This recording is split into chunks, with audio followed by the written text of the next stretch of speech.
Une méditation tirée du livre Maranatha, Le Seigneur vient d'Ellen White. 2 décembre. Personnage historique présent au jugement. Je te le jure par moi-même, tout genou fléchira devant moi, toute langue jurera par moi. En l'Éternel seul, me dira-t-on, réside la justice et la force. À lui viendront pour être confondus tous ceux qui étaient irrités contre lui. Ésaïe 45, versets 23 et 24.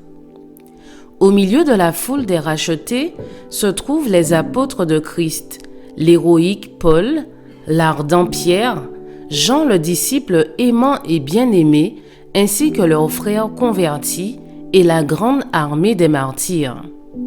Tandis qu'en dehors des murailles, en compagnie de toutes les choses viles et abominables, se tiennent ceux qui les ont persécutés, emprisonnés et mis à mort. Néron, ce monstre de cruauté et de vice, est là, regardant la joie et le triomphe de ceux qu'il torturait autrefois et dans les souffrances desquelles il éprouvait une joie satanique.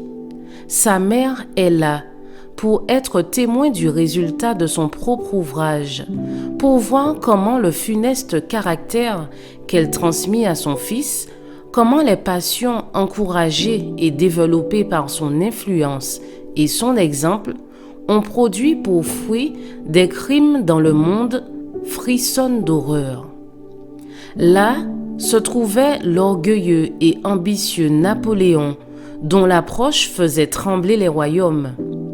Là sont des prêtres et des évêques catholiques qui ont prétendu être les ambassadeurs du Christ et qui pourtant ont employé le chevalet, les cachots et l'échafaud pour soumettre les consciences de son peuple. Là se trouvent les orgueilleux pontifes qui se sont élevés au-dessus de Dieu et ont osé changer la loi du Très-Haut. Ces prétendus pères de l'Église ont à rendre à Dieu un compte dont ils souhaiteraient bien être dispensés. Trop tard, ils voient que le Dieu omniscient est jaloux de sa loi et qu'il ne tiendra pas le coupable pour innocent.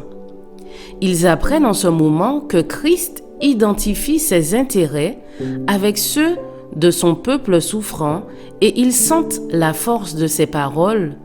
Toutes les fois que vous avez fait ces choses à l'un de ces plus petits de mes frères, c'est à moi que vous les avez faites. Matthieu 25, verset 40. Tous les méchants du monde sont debout à la barre du tribunal de Dieu, accusés de haute trahison contre le gouvernement du ciel. Ils n'ont personne pour plaider leur cause.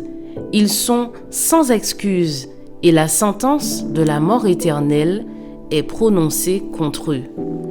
Je vous souhaite une excellente journée. Que Dieu vous bénisse.